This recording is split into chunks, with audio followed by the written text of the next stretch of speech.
Anyway, this is David and Susan. It's a real pretty late winter day. It's over 60 degrees today. And we have a black locust tree that has tipped over on the edge of the yard. And we planted these black locusts, when was it, 94? I think we planted this timber behind me here in 93. And we planted the black locusts here in 94 to act as a nurse crop to put nitrogen in the soil. And they've pretty well served their purpose, and they've been dying out because the first trees we planted have got above them. So they've been dropping over. And interesting thing about this is it's still, you see the root wad back here. The root wad is still attached in the soil.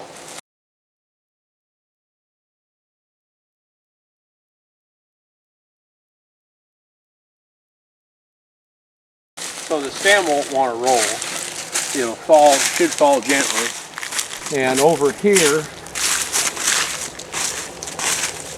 this limb right here is holding it up. This limb is jammed in the ground, and it's holding it up. And it's got quite a bit of weight above it. So I'm going to start out with the pole saw and take that weight off up there to make it easier to deal with that. I'm going to reach in and cut this with the pole saw after I have the weight off above it. Or I may take it off up there. I'm not sure yet.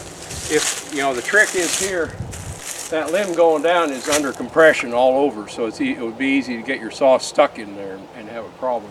So I'll probably come back here on the stem. I'll look at how it's going as I get there.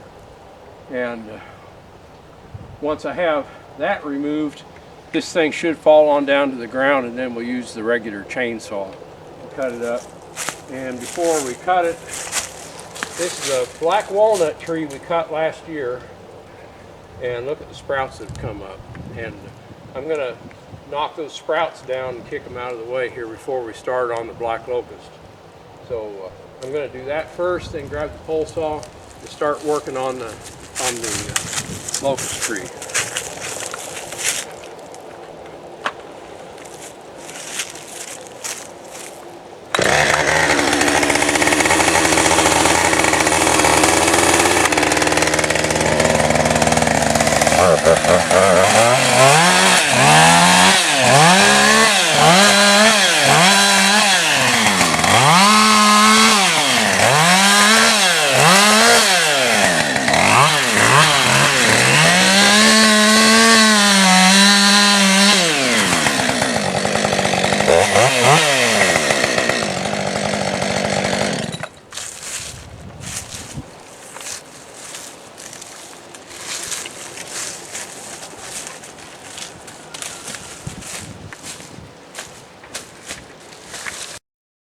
Okay, as far as cutting on the compressed side and the tension side, we're not worried here about tearing bark because that tree's a goner.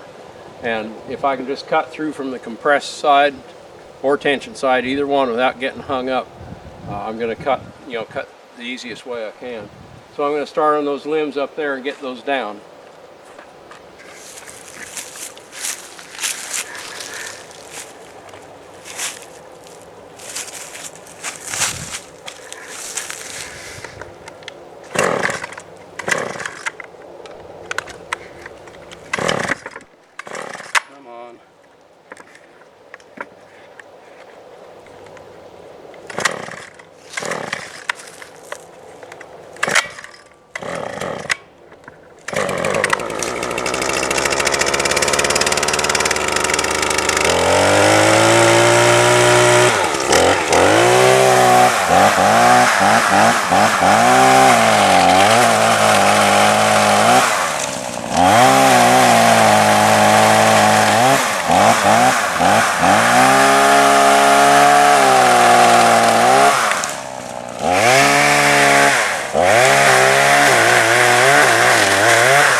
Okay, and that pole saw has really been a big help for us. We hesitated about spending the money on that thing, but you can take a difficult job like that. It would be hard to do with a regular chainsaw without getting hung up or having something fall on you. And that pole saw lets you reach out and stay out away from the action. So anyway, the rest of that's just real simple chainsaw work now. I'll cut those all in firewood lengths and they'll all go in the barn. And thank you all for watching. Catch you all later.